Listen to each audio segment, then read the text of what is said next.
បាទអរគុណច្រើនកូនទាំងអស់គ្នាបន្ទាប់ពីកូនបានអានអត្ថបទរួចអំបញ្ញមិញនេះឥឡូវកូនប្រាប់លោកគ្រូបន្តិចមើលតើដោយអ្វីដែលកូនបានទូទាយមុនពេលអានទេកូនតាកូនប្រាប់លោកគ្រូបន្តិចមើលកូនបាទកូនថាដោយអ្វីដែលកូនបានទូទាយអញ្ចឹងកូនតើអត្ថបទនេះគេនិយាយពីអ្វីកូនតាកូនខាងក្រោយអូកូនថាអត្ថបទនេះគេនិយាយអំពីសាលាកុមារមេត្រីល្អណាស់កូនទាំងអស់គ្នាជាបន្តទៀតលោកគ្រូនឹងនាំកូនទៅរៀនឆ្លើយសំណួរនៅក្នុងសៀវភៅសិក្សាគោលបន្តទៀតណាឥឡូវកូនបើកទៅទំព័រទី4កូនទាំងអស់គ្នាបាទในទំព័រទី4កូនបើកទាំងអស់គ្នាកូនឃើញទេកូនបាទកូនថាឃើញហើយអញ្ចឹងកូនទាំងអស់គ្នានៅទំព័រទី4នេះកូនមើលផ្នែកខាងលើគេដាក់ថាសំណួរមែនអត់កូនបាទហើយសំណួរនេះគឺយើងមានពីលេខ1ទៅដល់លេខ5បានន័យថាមាន5សំណួរបាទអញ្ចឹងដើម្បីកូនងាយស្រួលក្នុងការឆ្លើយនៃសំណួរនីមួយលោកគ្រូនឹងធ្វើបង្ហាញនៅសំណួរទី1ដល់កូនទាំងអស់គ្នាជាមុនសិនបាទអញ្ចឹងកូនទាំងអស់គ្នាមើលមកលោកគ្រូទាំងអស់គ្នាលោកគ្រូនឹងសរសេរសំណួរទី1លើក្តារខៀន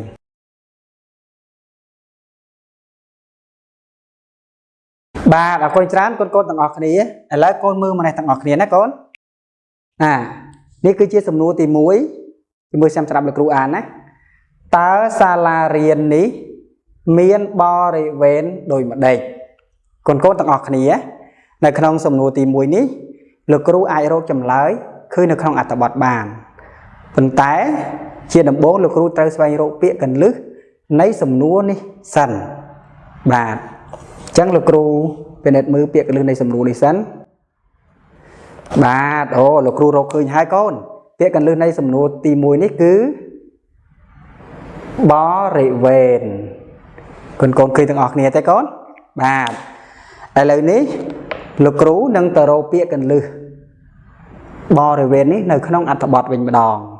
កូនទាំងអស់គ្នានៅពេលដែលលោកគ្រូរកពាក្យកន្លឹះបរិវេណឃើញនៅក្នុងអត្ថបទនេះគឺលោកគ្រូនឹងឃើញចម្លើយនៅត្រង់កន្លែងនោះតែមួយអញ្ចឹងលោកគ្រូមើលសិនណាកូនឥឡូវលោកគ្រូអានអត្ថបទឡើងវិញដើម្បីរកមើលអូកូនទាំងអស់គ្នាលោកគ្រូរកឃើញហើយនេះពាក្យរបស់កន្លឹះបរិវេណនេះគឺន័យថាបរិវេណធំទូលាយនិងរបងពិតជុំវិញដូច្នេះចម្លើយនៃសំណួរទី1នេះគឺសាលារៀនមានបរិវេណធំទូលាយនិងរបងពិតជុំវិញបាទកូនទាំងអស់គ្នាតើណាកូនបាទកូនថាស្រាប់បានហើយអញ្ចឹងកូនទាំងអស់គ្នាបន្តទៀតសូមកូនចូលរួមរកចម្លើយនៃសំណួរទី2ជាមួយលោកគ្រូទាំងអស់គ្នាអញ្ចឹងតោះយើងអានសំណួរទី2ទាំងអស់គ្នាកូនតើក្នុងទីធ្លាសាលារៀននេះមានអ្វីខ្លះតើកូនទាំងអស់គ្នាយើងដឹងហើយថាមុននឹងយើងរកចម្លើយបានគឺយើងត្រូវរកពាក្យកន្លឹះនៅក្នុងសំណួរសិនតើយើងរកពាក្យកន្លឹះនៅក្នុងសំណួរសិនណាកូនបាទតើកូនទាំងអស់គ្នាមើលកូនខាងក្រោយកូនរកឃើញហើយកូនលើកដៃមិញណា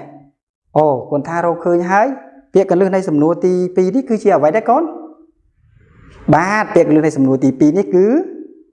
ទីធ្លាអញ្ចឹងកូនទាំងអស់គ្នាលោកគ្រូនឹងបញ្យល់ប្រាប់កូនបន្តិចណានៅក្នុងសំណួរទី2នេះយើងមិនអាចរកចម្លើយឃើញតែមួយកន្លែងនៅក្នុងអត្ថបទបានទេប៉ុន្តែយើងអាចរកចម្លើយឃើញនៅកន្លែងផ្សេងនៅក្នុងអត្ថបទតាមណាកូនគឺតាមរយៈពាក្យកន្លឹះនៃសំណួររបស់យើងនេះតើឥឡូវកូនតាយើងបើកទៅទំព័រទី2វិញយើងទៅរកពាក្យកន្លឹះទីធ្លានៅក្នុងអត្ថបទណាកូនតើយើងអានមកកូនអានតិចសិនមកកូនឥឡូវលោកគ្រូរកឃើញហើយនៅក្នុងអត្ថបទចុះកូនរកឃើញណាកូនបាទកូនថារកឃើញហើយអញ្ចឹងកូនសាកប្រាប់លោកគ្រូបន្តិចមើលតើសំណួរទី2នេះតើមានអ្វីខ្លះនៅក្នុងទីធ្លាសាលារៀនតើកូនខាងក្រោយកូនថាម៉េចកូនឃើញអីគេកូនអូកូនថាឃើញដងទង់ជាតិអញ្ចឹងនៅក្នុងទីធ្លាសាលារៀនយើងគឺមានដងទង់ជាតិ ta con miên ấy tiết được cô rau khơi môi đai cứ miên xuống cho bà ta con tọt hàng mẫu mới con khơi tiết con ố còn tham khơi miên xuống cổ mà bà chắc con cả nó cứ nhảy con ồ còn thá miên ti liên cày lá tiết bà tập miên ti liên cày lá con mới tờ miên ấy tiết đời xa không sủng nối tí tí nó dương miên trần lời ra hơi xì nghe tiền mày nè con ồ còn mới khơi thác khơi đàm chư thòng thòng hãy con khơi miên ấy tiết con phải đặt mưa bàn tò tiến nè con bà cứ miên xuống chỉ viện cho mà đó miên xuân bàn lái miên ấy tiết con hơi nắng bằng cốn là mày ồ lò mình tên con lấy tiết tông ta đang sủng nối tí muối tí pí cốn bán chồ ruộng rốt chùm lời nấy sầm núi ở hài đầy lấy dương khơi hái tha nơi con sầm núi cái dương miền pram mà để cốn đạt cho nên sầm núi lịch bấy lịch buôn lịch pram cứ con đặc ở kia lực cứu xong ai thưa càng nghe chuyện đại cù đời chập kia pì để nó cốn đâm bay pì xa kia rốt chùm lời ta cốn chập đại cù nếu mà cốn bà lấy con rồi đại cù bạn hỏi nó cốn đạt con thác bạn đại cù hơi chẳng nào bên ý vì cô bạn đại cù hay là cù đang an sầm núa ở con sạp đặc biệt là cù an sầm núa con sạp hơi con tặng ở cái này thì phía xa cái này rốt biết cái lươn này sầm núa xanh môn đừng dư rốt chồng lời mình nè bà chắc con chăm sạp nó con ta nơi khang còi ạ kia miền ở vậy khla ta cuốn chập đang bị phía xa cái nàyแต่con trai chăm đấy giờ tao rốt biết cái lươn này sầm núa xanh ta lấy ta con cu ti muối con xa prao là cú mới tao biết cái lưng này sầm nua ti bay nó cứ chia vậy đấy con ồ con thá kia mà nè ba lấy con thá kia chắc con đôi kia thằng ọt thế con ba biết cái lưng này sầm nua ti bay nó cứ kia chẳng ta lấy bà con rốt biết cái lưng này sầm nua ti bay khơi nhái con thường mấy con trời rốt biết cái lưng kia nó không ăn bọt tiệt bà lấy ta con chập đá mô tiện lúc nào ta bắt là bay rồi chầm lời ta con rô khơi nãy ta con trong tí 4 cu tí 4 ta con rô khơi nãy chầm lời cái chiều vậy đó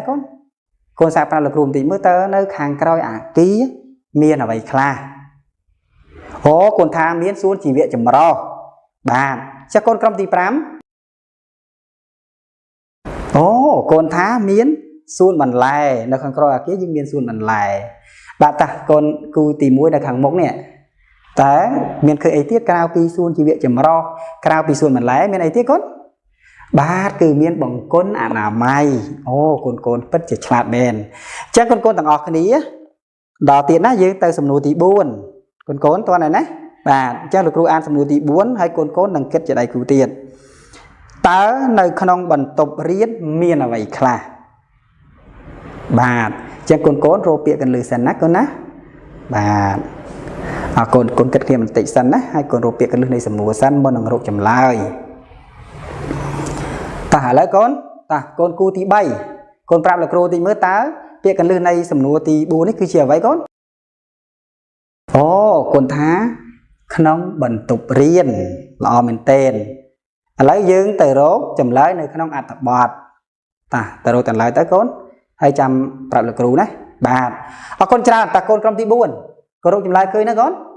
អូគាត់ថាឃើញហើយគាត់ចេះរំលែកទីមើលអីគេតើនៅក្នុងបន្ទប់រៀនមានអីខ្លះអូកូនថាមានអីកូន ក្តារខៀនមានអីទៀតអូមានតុតាកូនក្រុមទី 3 មានទៀតមានកៅអីបាទមើលកូនក្រុមខាងក្រោយគេមើលមានអីគេកូន បាទតាមចំជាងគឺមានអីគេមានរូបភាពបាទហើយមានអីទៀតកូនមានពាក្យស្លោក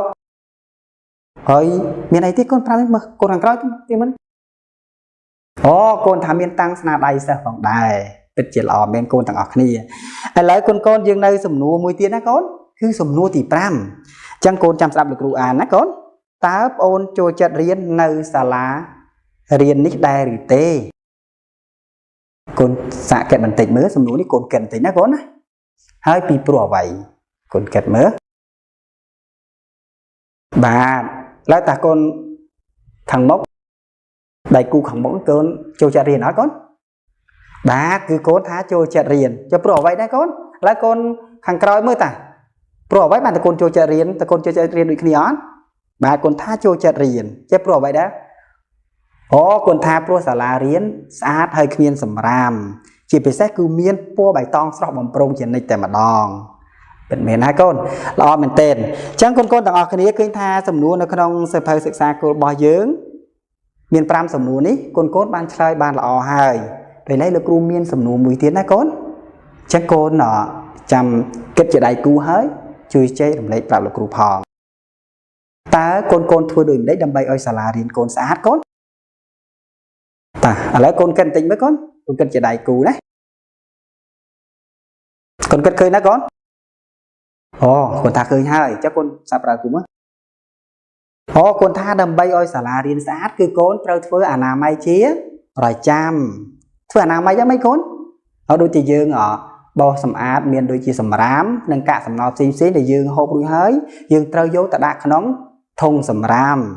បាទអរគុណច្រើនកូនមែនទែនអញ្ចឹងកូនទាំងអស់គ្នាមុននេះបន្តិចគឺយើងបានអានអត្ថបទមែនអត់បាទអញ្ចឹងបើកូនបានអានអត្ថបទកូនសាកប្រាប់លោកគ្រូមើលថាតើអត្ថបទនេះសម្រាប់អ្នកណាអានអត្ថបទអំណាចបំបែងមិញណាកូនគិតទេសម្រាប់អ្នកណាអានកូនតាកូនជួយប្រាប់លោកគ្រូតិចមើលបាទកូនថាអត្ថបទនេះគឺសម្រាប់កូនដែលជាសិស្សសានុសិស្សអានចុះអាចសម្រាប់អ្នកណាអានទៀតបានទេកូនអូកូនថាសម្រាប់ពុកម៉ែឬក៏បងឬក៏ពូមីងអានឲ្យកូនស្ដាប់ក៏បានដែរមែនទេកូនបាទអរគុណច្រើនកូនទាំងអស់គ្នាអញ្ចឹងឃើញថាកូនទាំងអស់គ្នាបានឆ្លើយសំណួរបានល្អមែនទែនអរគុណច្រើនកូនទាំងអស់គ្នាអញ្ចឹងយើងទាដៃមួយទាំងអស់គ្នាកូនបាទទាដៃពីរអរគុណបាទ